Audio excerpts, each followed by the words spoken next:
En otro lugar, EPA, Ere Discazo.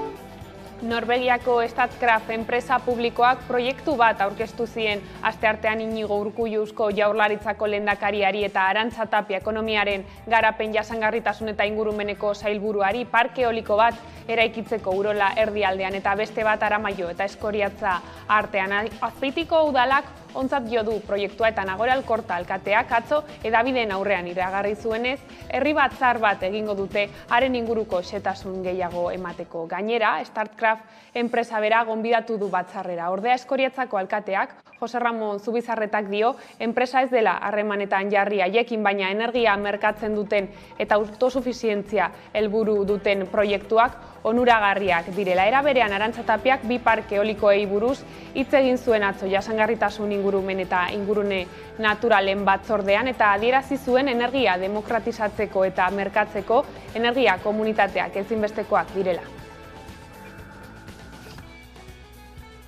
Arratsaldeon, trantsizio ekologikorako bidean akordio batera iristeko aukera dagoen lehenengo aldia dela esan dezakegu. Statkraft enpresa norvegiarrak bi parke eoliko eraiki nahi ditu Euskal Herrian eta eraiki nahi diren herrietako udalek oro har harrera zuhurra egin diote proiektuari. Entzun ditzagun urrenez urren Azpeitiko Zestoako eta Eskoriatzako alkateak. Statkraftek aurkeztu duen proiektu hortan, nolabait bide bat irekita uzten du parte hartzea, hau da, herritarrak, herriko enpresak eta erakunde publikoek proiektu honetan parte hartzeko. Eta uste dugu bizi dugun sistema honetan berritzaile badala eta alde honetatik aukera bezala ikusten dugu. Aztertu egin behar dela eta jakina, hori herritar guztiekin egin behar dugu. Nik uste bintzat, herritarren interesak lehenetxe behar ditula eta gure ustez ere hemen aukera bat badago. Soberanoak izan nahi bali badugu eta aldan eta autosuficienteenak eta energia aldan eta merkeena eta gertukoena nahi bali badugu, era honetako proiektuak beharrezkoak izango direla. Laster helduko diegu berriz eolikoen berriei, lehenago baina bada gurean zera aipatu. Ana Viñals, Bilboko udaleko Elkarrekin Podemosen bozeramailea izan da gaur eguerdiko magazinean gonbidatu nagusi gisa eta honek trantsizio energetikoa hizpide balizkoa izan daitekeen itunari heldu dio entzun. Saiatu behar gara alderdi politiko guztioak hitz egiten eta eztabaidatzen zein motatako trantsizio eredua nahi dugu. Eta gu argi daukagu trantsizio ekologikoa edo trantsizio energetikoa justizia soziala egon behar dela oinarrituta. Eta beti esan dugu ere azken finean oligopolio energikoetan eta dituzten etekinetan hortik ezin dela berriro gertatu. Eta beti esan dugu ere azkenean aldaketa estrukturalak esan behar direla eta beharrezkoak direla neurri ausarta jartzen eta adibidez plazaratu dugu beti energia enpresa publikoa martxan jartzea edo udal mailatik komunitate energetikoak ere bultzatzea. Lan arlora egingo dugu salto orain. Azken egunetan Nafarroan gertatu diren lan istripuen harira elkarretaratzea deitu dute gaur Labela, Esteila, Ziru, SK eta CST sindikatuek. Iruñean bertan egoera larria dela azpimarratu dute, izan ere, 3 dira azken egunetan Nafarroan lan istripuz hildakoak. Joseba Pagola Labeko kidea eta Andoni Larralde Elako kidea urrenez urren. Galdetzen diogu, non dago Txibite? Zenbat langile gehi hilpar dira Nafarroa garaian? Guk uste dugu ja nahikoa dela, eta eskatzen diogu hemendik Nafarroko gobernuari hartu ditzala bere gain bere ardurak.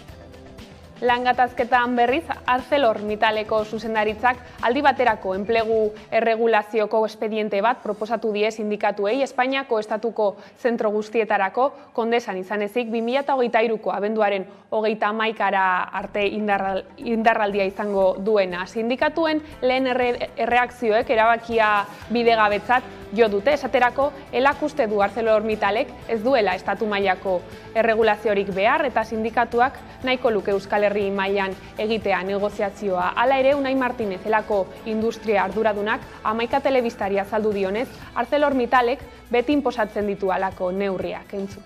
Nahiko gendun Euskal Herriko ambitoan egitea negoziaketa hori, baina ArcelorMittalek beti hori hortan ere inposatzen digu estatu mailako ertea bat negoziatzea, elaren izenean esan dezakegu ez degula babestuko esan gaik ez buruik ez duen planteamendua. Eta impresionarekin atera dira Euskararen erakunde publikoko ordezkariak eta Ipar Euskal Herriko parlamentariak euskarazko irakaskuntzaz aritzeko Frantziako hezkuntza ministerioan atzo izan zuten bilkuratik. Bi gai nagusi zituzten aipatzeko euskara hutsean ari diren ikasgelen irekitzea sare publiko eta pribatuan eta azterketak euskaraz egiteko eskubidea. Funtsezko emaitzarik gabe atera badira ere, ordu eta erdiko bilkura giro honean igaro dela esan du Antxon Kurrutxarri Euskararen erakunde publikoko lehendakariak eta jarrera aldaketa bat sumatu dutela.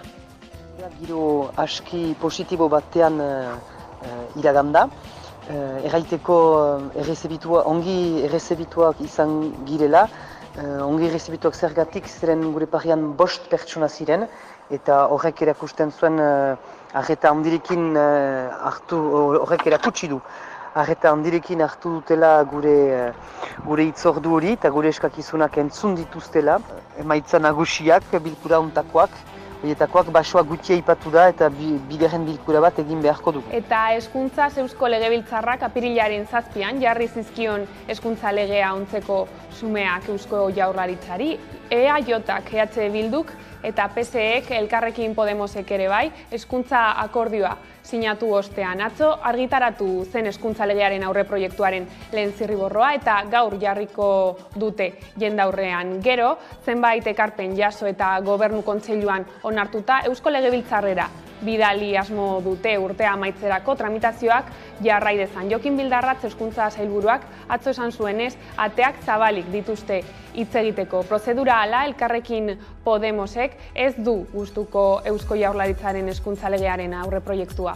Ohartarazpena egin dio Miren Gorrotxategi bozeramaileak Eusko Jaurlaritzari hezkuntza publikoaren aldeko apustu garbia egin dezan. Elkarrekin Podemosek ez du proiektua babestuko. Jaurlaritzak ondutako proiektuan eskola publikoaren aldeko eta segregazioaren aurkako apustu garbirik ez dutela ikusten azaldu zuen Gorrotxategi. Gainerako legebiltzar taldeek ez dute aurreproiektuari buruzko balorazio publikorik egin, hala ere EH Bilduk aipamen txiki bat egin dio testuari sare sozialen bidez. Ikoitzarrez legebiltzar kideak adierazi du EH Bilduk ekarpenak egingo dizkiola proiektuari hezkuntza akordioaren edukiarekin leia izan da eta hezkuntza sistemak behar duen eraldaketari bide emateko asmoz eta ziurtatu du hezkuntza komunitatearen parte hartzea bermatuko dutela legebiltzarreko tramitazioan. Bestaldean, Alnardo Otegi, EH Bilduko koordinatzaile nagusiak esan du atzo argitaratutakoa zirriborro bat baino ez dela parlamentuko tramitean alda daitekena. Apirileko hezkuntza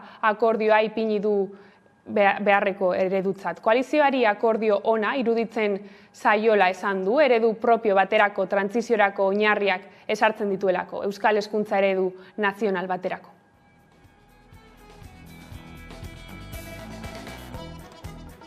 Eta lerroburuekin bukatzeko, kiroletan atzo Europako multikirol txapelketa aurkeztu zuten Bilbon, larun batetik aurrera jokatzekoa dena. Bada antolatzaileak eta agintari politikoak han zeudela, gu ere bai taldeko kideek pankarta bat zabaldu zuten euskal selekzioen ofizialtasunaren aldeko mezuarekin. Gaur agerraldia egin dute eta besteak beste eskatu dute aintzat hartzeko proban Euskal Herriaren kolorekin parte hartzeko eskubidea. Era berean, Eusko Jaurlaritzari, Bizkaiko Foru Aldundiari, Bilboko Udalari eta talde politikoei inplikatzeko eskatu diete egoerari irtenbidea topatzeko.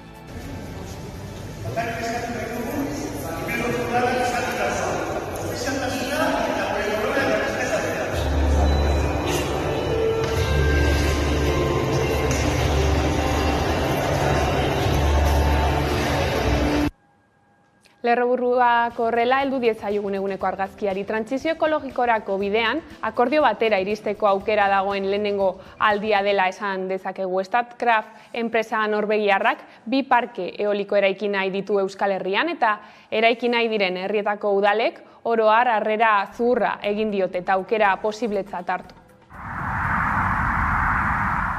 €90 milioi euroko inbertsio eginda 2 parke eoliko erekin ditu Euskal Herrian Statkraft multinazional norvegiarrak eta ondo bidean 2027ko nahiko lituzke martxan.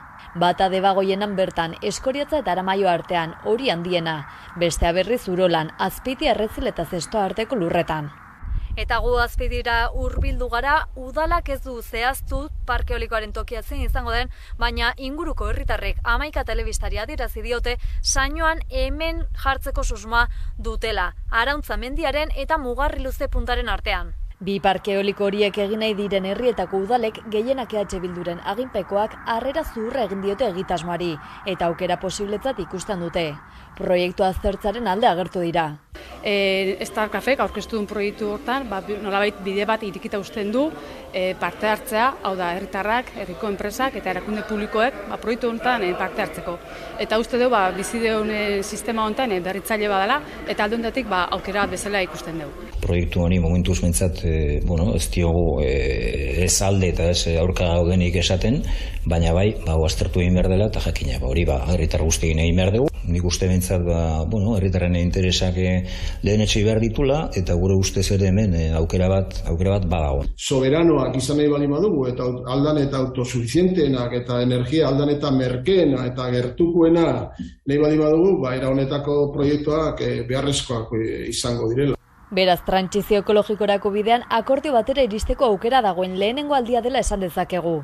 Bingen Eusko Jaurlaritzako bozeramailearen hitzetan, Statkraft Norvegiako enpresa publikoak bultzatutako proiektua trantsizio energetikoaren arloan akordioetara heltzeko aukera bada. Creo que estamos ante una oportunidad para que también en el tema de la transición energética podamos llegar a acuerdos. Y eso va a exigir mucho diálogo y mucha voluntad de acuerdo por parte de todos.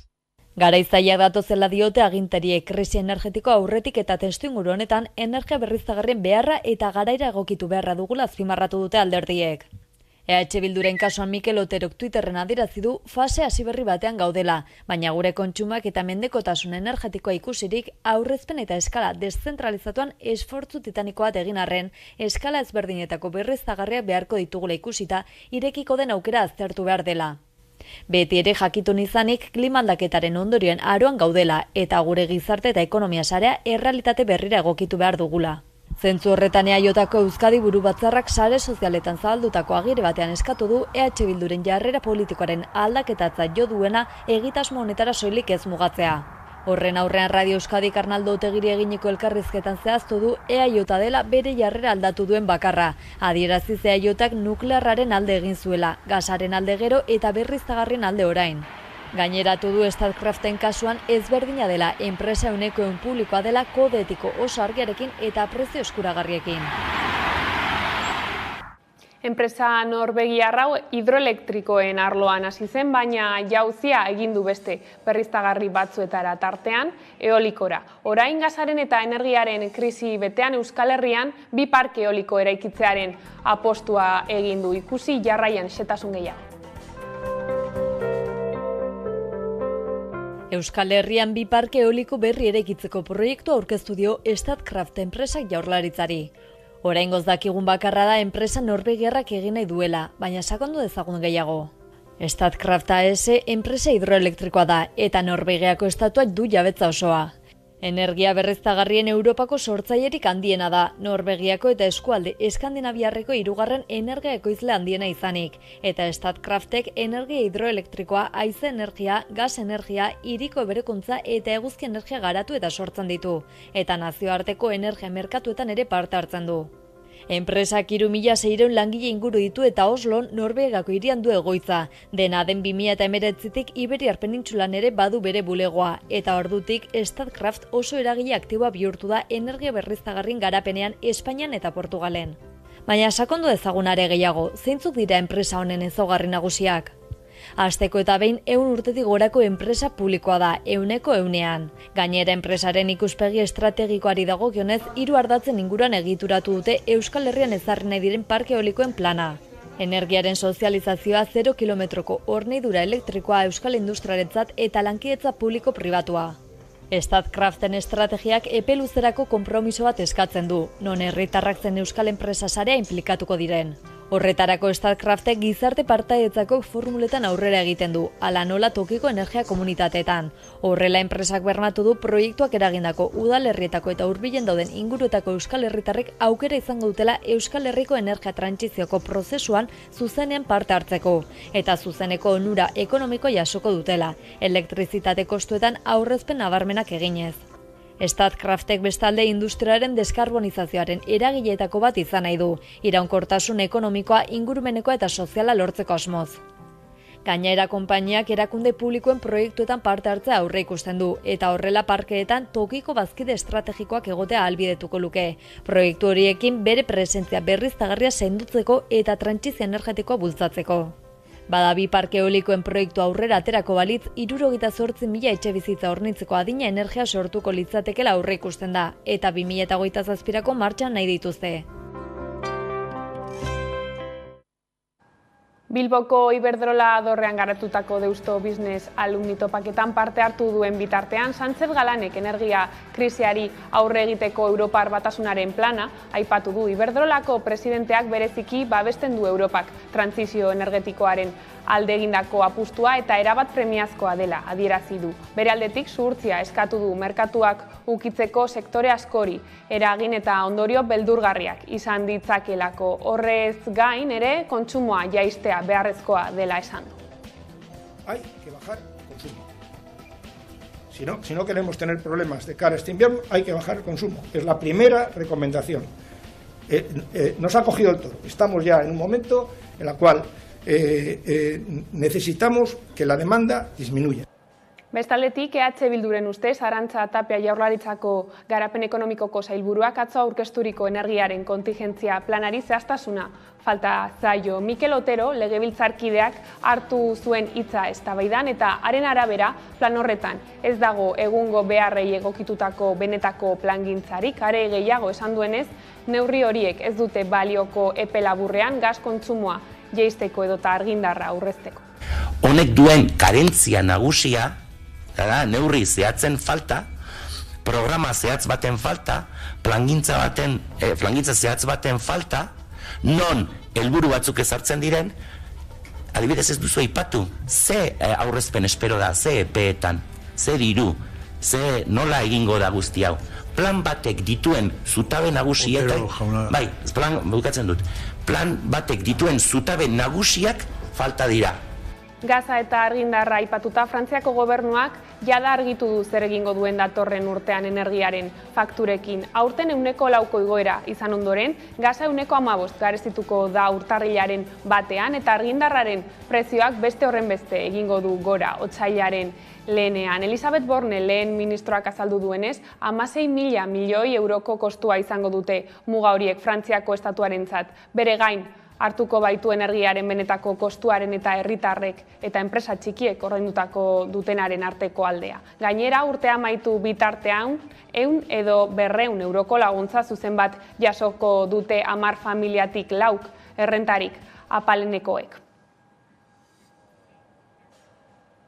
Puntako orduetan argindar gastua 5% txikitzeko neurriak eskatu dizkie Bruselak gobernuei. Elektrizitate eta hidrokarburo konpainien aparteko irabaziak zergapetzea proposatu du Europako batzordeak eta kalkulatu du horien bitartez 140.000 milioi euro bil ditzakeela. Premiazko neurriak aurkeztu ditu orain Bruselak eta asmoa da hilaren 30erako gobernuek oniritzia ematea. Luzeago joko dute berriz gasari gehienezko prezio bat jartzeko aukerek eta batez ere argindarraren prezioa finkatzeko sistema berriak. Hori egin bitartean, ondokoak dira batzordeak proposatu dituen neurriak. Hasteko kontsumoa jaistea. Hor Bruselak gobernuak behartu nahi ditu martxorako 10% gutxitzera argindar kontsumoa eta aurrezkiak 5%koa izan beharko du. Puntako orduetan argindar konpainien gaineko zerga ere jarriko da indarrean 2023ko martxoaren 31 arte. Eta azkenik hidrokarburo konpainien gaineko zerga izan ere Bruselak uste du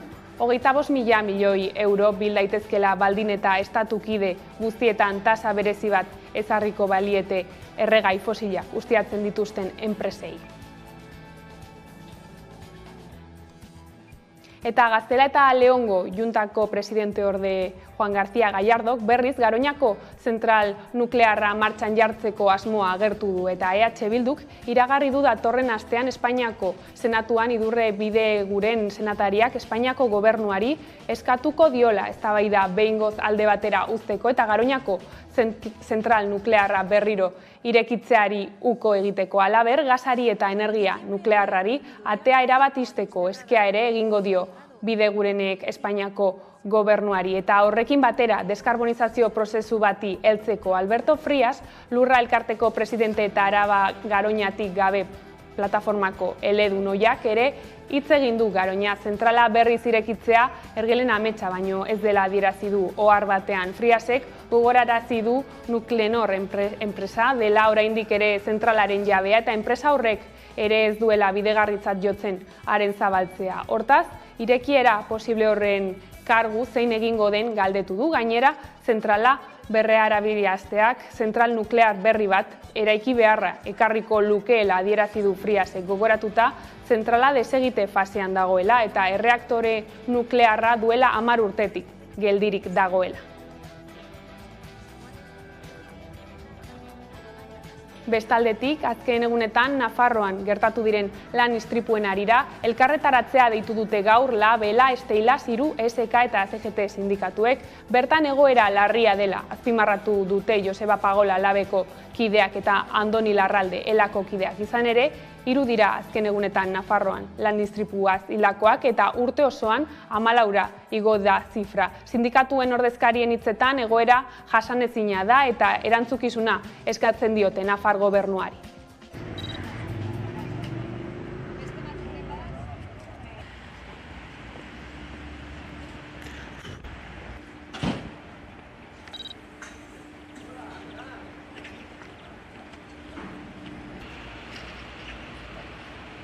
Zer egingo ote duten lan departamentuko arduradunek. Orain arte bezala segitu behar dute patronala saritzen elkarrizketa sozialean, edo orain arte bezala dei egin behar diete langilei arduraz jokatzeko, gu uste dugu ja nahikoa dela, eta eskatzen diogu hemendik Nafarroko gobernuari hartu ditzala bere gain bere ardurak, eta bikoiztu ditzala Lan Osasun Institutuko eta Lan Inspekzioko plantillak,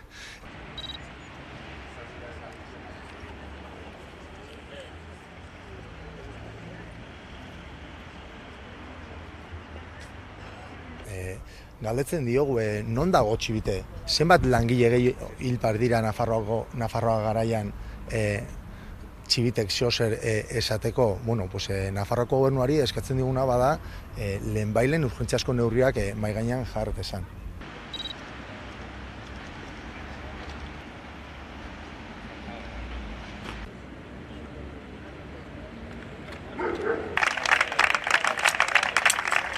Eta Nafarroatik mugitu gabe, Nafarroako Volkswagen lantokiak zalantzaz jositako egunak bizi ditu. Pasaden astean landabenen munduko goi bilkura ospatu ostean, jakin zuten hemendik 4 urtetara ekoizpen volumena eta langile plantilla mantentzeko zailtasunak egongo direla. Gaur aldiz La Tribuna de Automoción aldizkariaren bitartez, jakin izan dute Nafarroan ekoitzi behar ziren 50.000 auto Kataluniako Martorelleko plantara bideratzea pentsatu duela taldeak. Langileen komiteak diru laguntzen eta perteen inguruko argibideak eskatu dizkio Nafarroako gobernuari.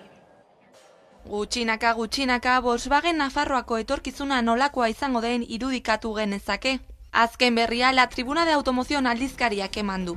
Bertan adierazi da landabeneko plantan ekoitzi behar ziren 50.000 autoren produkzioa Kataluniako Martorell plantaren esku utziko duela Volkswagen taldeak 2026 urtetik aurrera.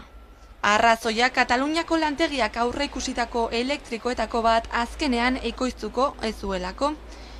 Gauzak horrela, Nafarroako Volkswagenek fabrikatzeari utziko lioken autoen kopuruak eragin negatiboa izango luke besteak beste ekoizpen gorakadei lotutako behin-behineko kontratazioetan. Ez da bistatik galdu behar Nafarroako lantokiak 4.800 pertsona inguru enplegatzen dituela komunitatean. Enpresa batzordeak azken egunetan ezagututako neurriekin kezkaturik dabil, eta lan plantillaren kopurua bermatu nahi du. Hala izan dadin premiazko bilera bat eskatu du foru gobernuarekin. instituzioen papera funtzeskoa dela argi izan da, perteen eta diru laguntzen inguruko argibideak eskatuko dizkiote exekutiboari, bai elektrifikazio proiektua ziurtatzeko zein egungo enplegu volumena bermatzeko.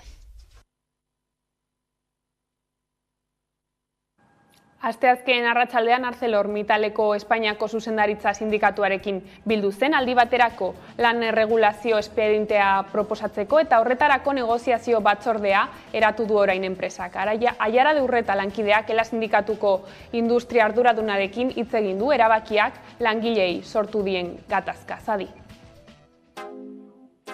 ArcelorMittaleko Espainiako zuzendaritza sindikatuekin bildu da aldi baterako lan erregulazio espedientea proposatzeko eta horretarako negoziazio batzordea eratu du enpresak. Elak uste du ArcelorMittalek ez duela estatu mailako regulazio espediente orokor bat behar, izan ere 2021 urtea apartekoa izan zen ArcelorMittalentzat. Degula aztu behar, gainera aurreko urtean 13.000 milioi euro irabazi zitula ArcelorMittalek mundu mailan. Elak gainera argi adierazi du ez dutela erregulazio espedienterik babestuko. Elaren izenean esan dezakegu ez degula babestuko, esan gaik ez buruik ez duen planteamendu dago. Edo nola ere sindikatuak nahiko luke regulazio espedienteren negoziazioa Euskal Herri mailan egitea. Nahiko gendun Euskal Herriko ambitoan egitea negoziaketa hori, baina ArcelorMittalek beti hori hortan ere inposatzen digu estatu mailako ertea bat negoziatzea. Hala ere, orain ezarri nahi duten erregulazio espedientea ez da lehenengoa. Adibidez, 2020an beste bat ezarri zuen zuzendaritzak eta Elak salatu duenez, ArcelorMittalek edozein egoeratan erregulazio espedientea martxan jartzen ahalegintzen da.